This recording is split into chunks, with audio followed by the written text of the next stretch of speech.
Olá pessoal, verificado o papel da Constituição como fonte primordial, né, e fundamento de validade de todo o ordenamento jurídico tributário, já vimos que a relevância, né, da definição das competências tributárias pelo texto constitucional.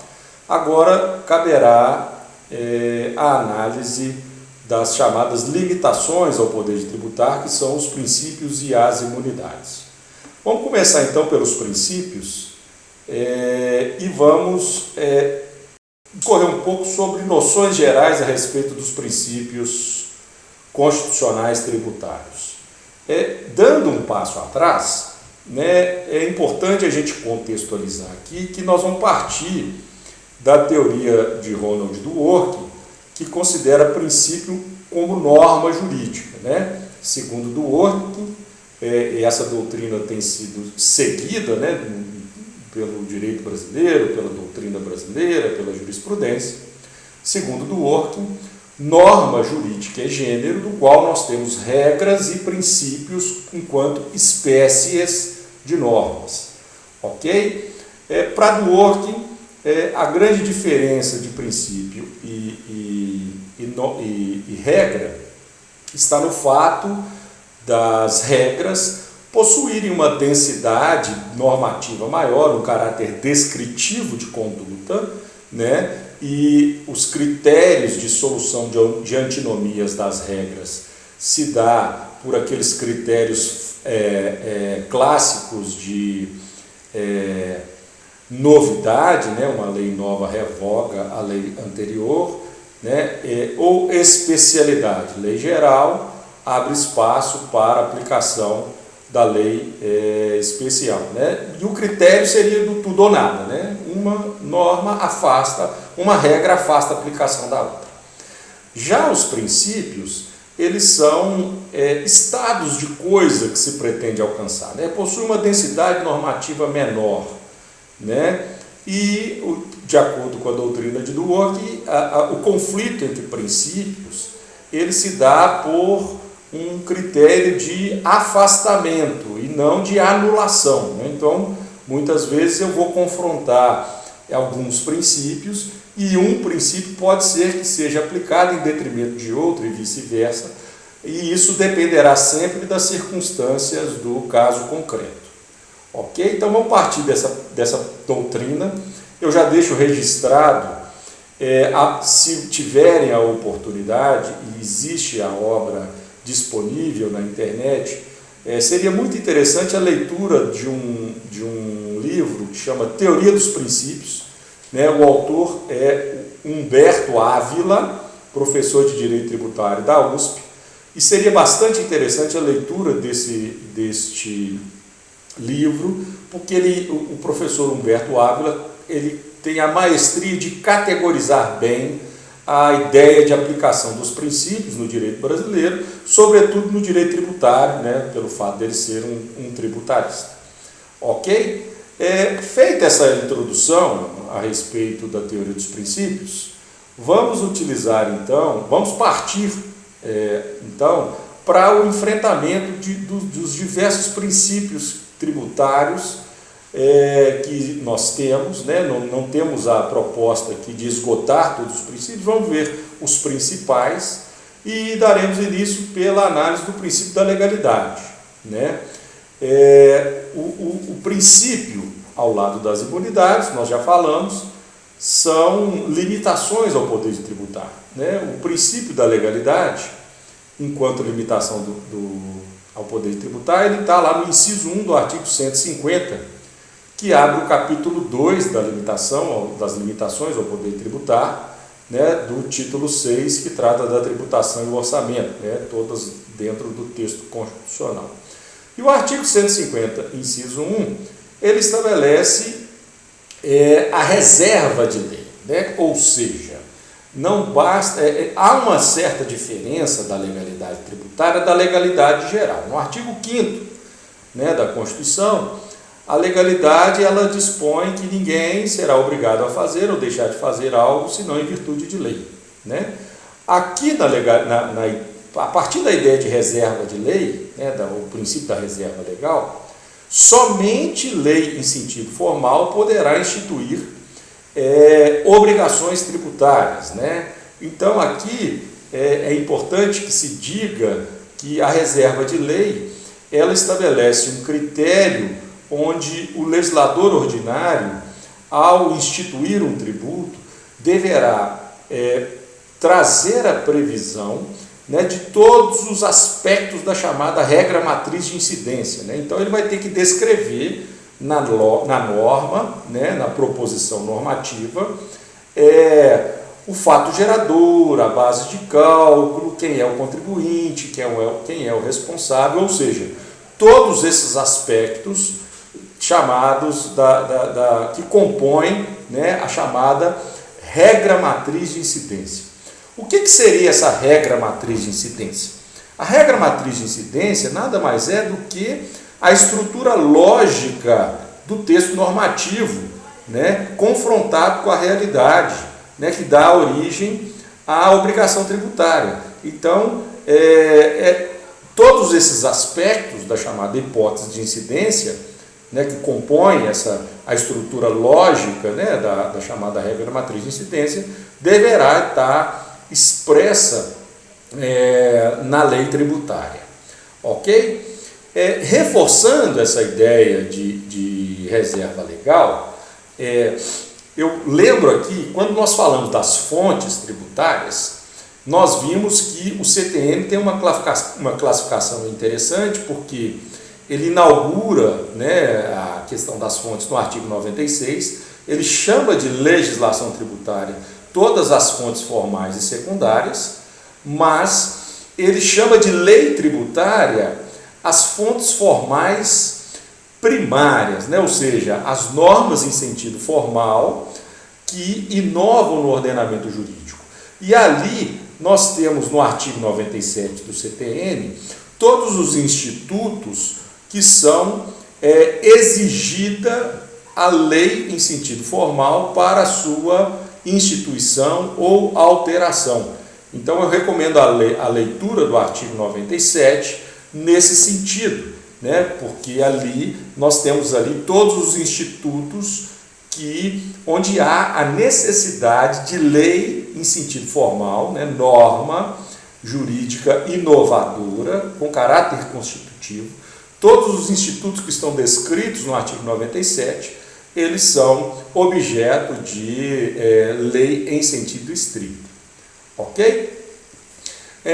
Evoluindo ainda sobre a questão do princípio da legalidade, muito se debate também a questão relativa à chamada tipicidade cerrada, né? Alguns autores são ainda defensores, né, da chamada tipicidade cerrada, princípio da tipicidade cerrada, como um corolário do princípio da legalidade, né? Por que da defesa desses autores o que é essa ideia de tipicidade cerrada? Bom, a tipicidade cerrada seria uma exigência de uma objetividade da proposição normativa, né, onde se exigiria do legislador um critério quase que cirúrgico de definição dos fatos geradores, né, ou da descrição dos aspectos da hipótese de incidência.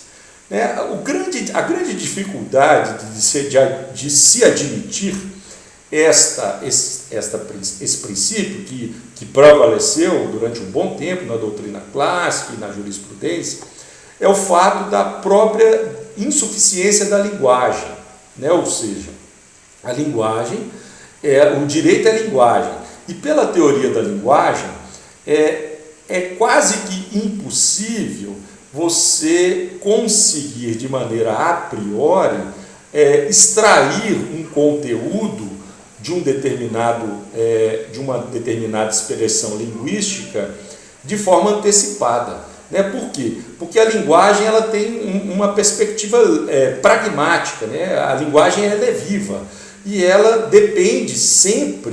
dependerá sempre da sua aplicação, da sua correspondência, da sua correlação com o fato concreto, né, a sua contextualização no tempo e no espaço para a construção de um significado, né? Então, eu me recordo de já dizer para vocês que, para a doutrina clássica, né, pela teoria da incidência, basta a descrição da proposição normativa que haveria a incidência automática sobre os fatos, né? Na realidade, aqui nós estamos trabalhando um pouco já com a chamada teoria antropocêntrica, desenvolvida pelo professor Paulo de Barros Carvalho, onde ele defende a necessária atividade de interpretação, atividade hermenêutica, para a construção da norma jurídica tributária, né? Então, se eu só consigo extrair o conteúdo do que está descrito na lei a partir da confrontação com o caso concreto, né? E a norma jurídica tributária se daria, né, a partir dessa confrontação, né, dentro dessa ideia da estrutura lógica, que é a chamada regra matriz de incidência.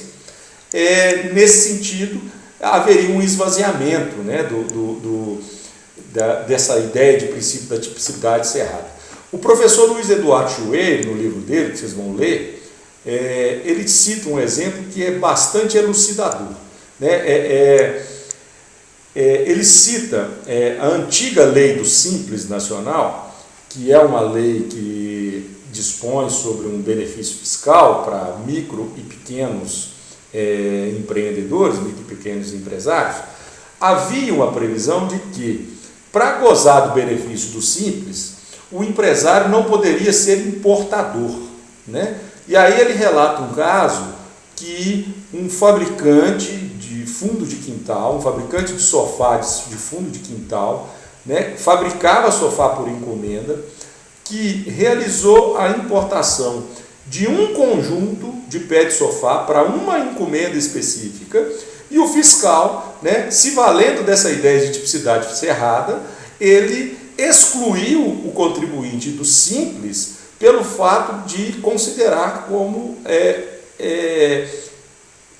a condição de importador, pelo fato de ter importado um conjunto de pé de sofá, né? Então, ou seja, isso foi levado à apreciação do Conselho de Contribuintes, que é o órgão administrativo da época, que julgava as demandas administrativas tributárias, e ali falou assim, não, aqui, né, o sentido, né, da lei é que é a defesa da economia nacional, né? Ou seja, quem quiser gozar de benefício fiscal não pode importar, né, para privilegiar a indústria nacional. Mas a gente não poderia considerar ali, e assim entendeu o Conselho de Contribuintes, que não haveria ali, né, a condição de importador. Foi uma situação esporádica, e ali afastar-se-ia em benefício do próprio contribuinte, né, a ideia de tipicidade cerrada e para aplicação de outros valores, né, de outros valores constitucionais, né, da própria ideia de livre iniciativa e preservação da empresa.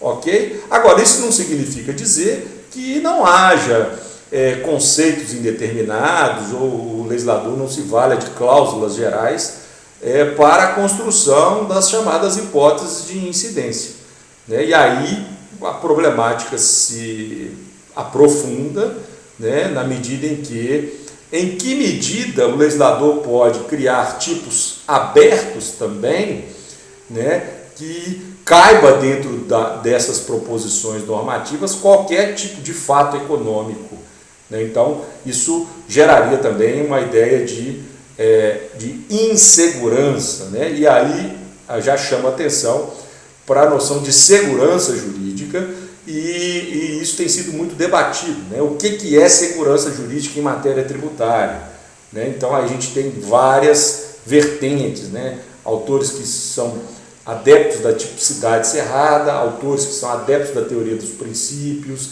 autores que são adeptos da teoria do sistema, autores que são adeptos à ideia do direito como integridade, né? E aí nós vamos entrar para um debate relacionado aos fundamentos do próprio direito, e aqui não é o caso. Ok? Para a gente finalizar a análise do princípio da legalidade, é importante a gente verificar que não se trata de um princípio absoluto, né?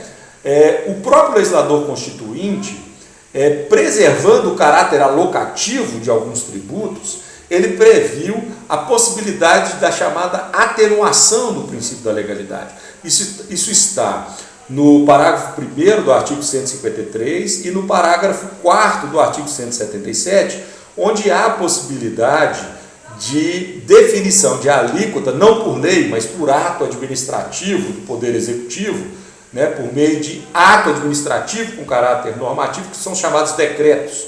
Então, alguns tributos, em virtude do seu caráter extrafiscal, alguns tributos em virtude da necessidade de adoção de medidas de política econômica, o legislador constituinte possibilitou a alteração das alíquotas por meio de decreto. Isso acontece com o imposto de importação, exportação, o IPI, o IOF, e as chamadas CID de combustível.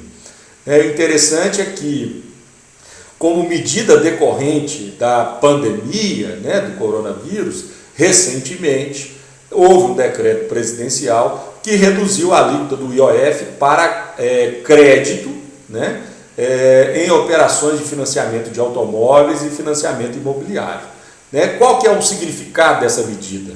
É para fomentar a economia, estimular a obtenção de crédito, porque um dos grandes problemas das medidas que estão sendo adotadas, que é o chamado isolamento social, é a questão do esfriamento da atividade econômica. Então, o governo federal, como uma contramedida, na tentativa de salvar um pouco a atividade econômica, adotou essa medida, e é bem oportuno a gente chamar a atenção para esse fato, porque ele tem tudo a ver com a ideia de atenuação do princípio da legalidade. Ok? Então, até a próxima, pessoal!